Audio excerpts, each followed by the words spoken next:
The English sentence, "John drank the most beer," means that John drank more beer than anybody else did.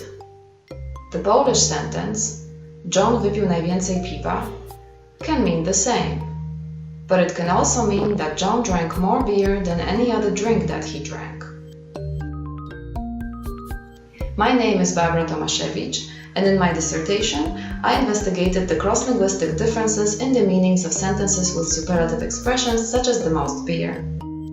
I proposed that the difference in the availability of the two meanings in different languages is a result of how the superlative quantifier can take scope within the sentence in different languages, and how the scope of the superlative interacts with the location of the focus. The Polish sentence gets the second meaning through the availability of wide scope of the superlative and the focus on beer, which contributes a set of alternative drinks to the semantics of the sentence.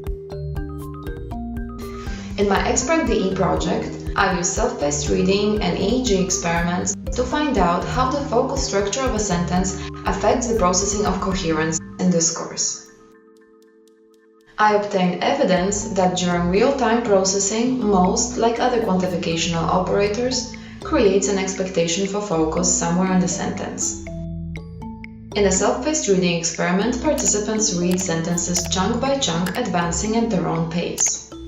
The differences in reading times show us how focus contributes to the coherence between consecutive sentences, to the coherence in discourse. In an EEG experiment, participants silently read sentences and their brainwaves are recorded. Averaging the EEG signal obtained over multiple trials gives us an ERP, event-related potential. That is, the brain responds to a specific cognitive event during comprehension.